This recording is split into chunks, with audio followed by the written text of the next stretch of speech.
Bonsoir. Je suis particulièrement heureux de vous recevoir ici aujourd'hui et d'accepter votre sollicitation qui porte sur vos questionnements relativement au fonctionnement de la Fédération camerounaise de rugby. J'ai accepté cette sollicitation parce que je voudrais m'exprimer devant vous avec la sincérité du cœur et n'éluder aucune question. Notre fédération traverse une période relativement mouvementée et il était bon que vous en soyez informés, de manière à ce que les préoccupations que vous puissiez avoir fassent l'objet des clarifications. Faisons un peu d'histoire. Notre fédération connaît des soubresauts depuis au moins une douzaine d'années. Elle n'était plus aux affaires et à la suite d'une recommandation de l'organe fêtier qui est au Rugby Afrique, un comité de normalisation a été mis sur pied par monsieur le ministre de la Justice, par monsieur le ministre des Sports et de l'Éducation physique. Bouteille d'eau. Par monsieur le ministre des Sports, et ce comité de normalisation a été confié à un haut magistrat de la Cour des comptes, de la Chambre des comptes, monsieur Onana Félix. Le comité de normalisation a duré 2 années. Donc, au terme du chronogramme de celui-ci, les élections devaient avoir impérativement lieu au 28 décembre 2024, délai de rigueur.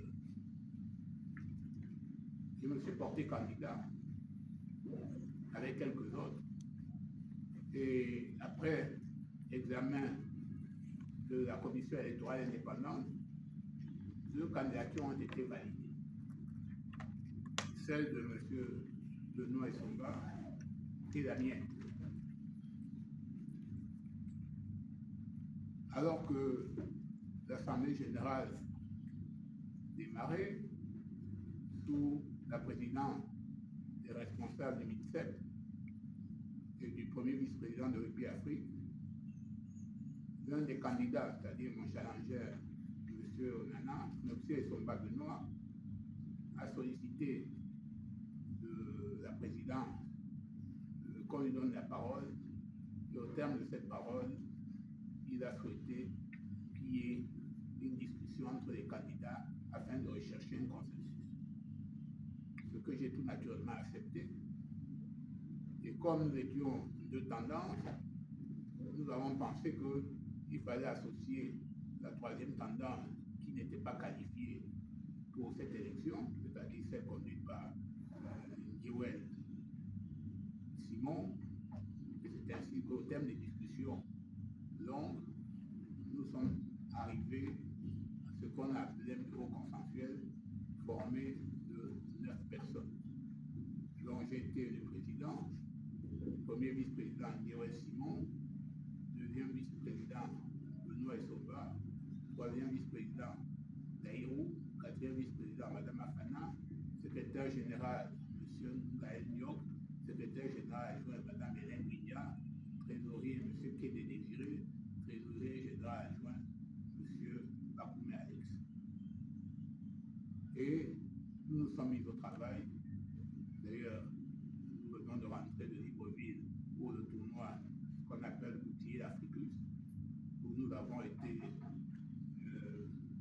des 4 finalistes, c'est-à-dire vice-champions. Je crois que les trophées sont là. Mais il se trouve que, contrairement à ce que certains pensent, une fédération est une institution.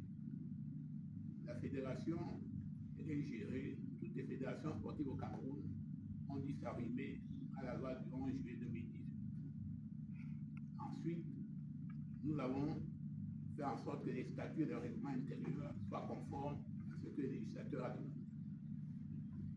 Et dans une fédération, il y a un président, il y a des vice-présidents, il y a, comme je viens de vous dire, le secrétaire et trésorier. Le rôle du président, c'est de présider. C'est pour ça qu'il a ce titre. et il a des prérogatives qui lui sont propres. Ces prérogatives, on les retrouve dans les dispositions de l'article 21-22 du statut et dans les dispositions de l'article 24 et suivants du règlement intérieur. D'où vient la difficulté? Certains ont estimé que le président, pour prendre des décisions, devait forcément obtenir l'aval de ses adjoints afin de désigner tel collaborateur. Or, que le président soit ouvert à des discussions, cela c'est la moindre